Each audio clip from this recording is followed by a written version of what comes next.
One word from Rana Sanaullah, आप क्या dedicate करेंगे उनको? मैं आज उनसे पूछना चाहूंगी कि राणा साहब आप कैसे हैं। मरियम बीबी ने तो घर में चाट बनाना शुरू कर दिया, आप भी कोई काम ढूंढ लें, क्योंकि अब आपके जो काम थे 2 नंबरी से जो आपने वजारतें ली थी वो आप जाने वाली हैं, तो आप भी अपने लिए कोई अपनी काबिलियत के हिसाब से काम ढूंढ लें। और अता तारक के लिए एक लफ्ज़। मेरे ख्याल से उनकी जो काबिलियत है इस इन ओहदों से निकलेंगे तो उनको कोई काम भी नहीं मिलेगा, मतलब उनको तो बिल्कुल वो किसी काबिल भी नहीं है मेरे ख्याल से। तो वो बर्दाश्त भी नहीं होते मेरे से। मैं तो नाम भी नहीं वैसे लेना चाहूंगी उनका, पता नहीं उनको कोई बताता नहीं है कि वो इतने खौफनाक लगते हैं, उनकी आवाज़ इतनी बुरी है और वो बार बार आके टीवी पर चहचहा शुरू कर देते हैं, उनको किसी को बताना चाहिए।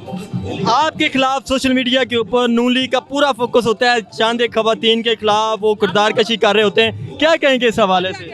हमें कोई फर्क नहीं पड़ता, हमें पता है कि उनके खुद के क्या किरदार हैं। मैं कभी शुरू में जवाब देती थी, फिर मैं इनकी प्रोफाइल देखती थी, 10 फॉलोअर, 2 फॉलोअर, 6 फॉलोअर, 16 फॉलोअर। इन्होंने ये अकाउंट बनवाया इसीलिए कि ताकि लोगों औरतों को स्पेशली ढूंढ के हरास किया जा सके। मगर अब आप उस जमाने से बाहर निकल गए कि जब आप लोगों की कैरेक्टर असैसिनेशन करके उनको आप डरा लेंगे। अभी बेनज़ीर भुट्टो नहीं बैठी हुई यहाँ पे जिस बेचारी की तस्वीरें फेंक दे जहाज से, तो उसको आप डरा धमका लें या उसका कैरेक्टर अटैक कर सकें उस पर। अभी औरतों को आप जैसों की कैरेक्टर सर्टिफिकेट की जरूरत ही नहीं है।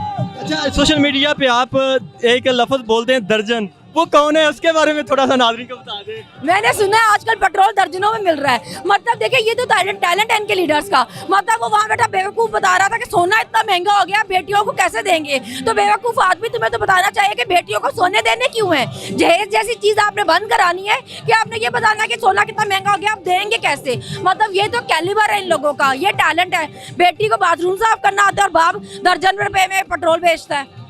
एक है वो सिलाई करने वाला, कोई दर्जी का भी कुछ आप बोलते हैं, वो कौन है सिलाई करने वाली दर्जन का? उसको टिकट मिल गया, खुश तो बहुत होगी। हमें तो लगा था टिकट ही नहीं मिलेगी, बेचारी जितनी जलील होती थी वैसे उसकी टिकट बनती थी। वैसे ये नाइंसाफी होती है अगर ना मिलती। देखिए अगर आपको टिकट लेने के लिए ऐसी पागलों जैसी हरकतें करनी पड़े, कभी प्याज पकड़ के, कभी छुनछुने पकड़ के, कभी घड़ी पकड़ के बैठना पड़े, तो मैं कहती हूँ ऐसी टिकट से तो बेहतर था कि वो थोड़ी सी तमीज बेचारी ले लेती, इज्जत ले लेती, टिकट से बेहतर था वो। मरियम नवाज के पीछे पीछे कुछ गिलास पकड़ के भी लोग फिर रहे होते हैं, उस गिलास की क्या वजह है? बस वो ग्लास किसी काम में नहीं आया, वो हाथ में ही रह गया बस। स्टील का फैसला तो आ गया जो आईन और कानून के मुताबिक था, वो उसको ग्लास को बस हाथ में लें या जहाँ पे भी ले लें, उसका कोई फायदा नहीं है अभी।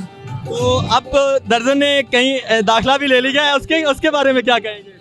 मुझे लगता है वो बेचारी पैदा ही सोशल मीडिया पे जलील होने के लिए है। रोज एक ब्लंडर मारती है, बेसिकली जैसी उसकी मालकिन है वैसी वो खुद है। मालकिन भी रोज एक गोंगी मार के जाती है, फिर उस पर जलील होती है। वैसी आगे उसने काम वालियाँ रखी हुई है, वो भी रोज एक गोंगी मारती है, उस पर फिर जलील होती है। अगर कहीं वो आपकी क्लास वालों बन जाए तो क्या कहेंगे उनको? पहले दिन एक लफ्ज़ क्या बोलेंगे? मैं तो जो कॉलेज वाले होंगे, जो लम्स वाले, उन पे केस कर दूंगी कि इसको एडमिशन दिया कैसे है।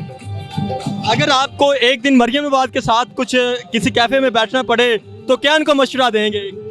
नहीं तो फिर वो जो बहुत अपने पसंदीदा सहाफ़ियों का इंटरव्यू देती है, तो मैं उनसे सवालात पूछूंगी जो उनसे एक्चुअली पूछने चाहिए।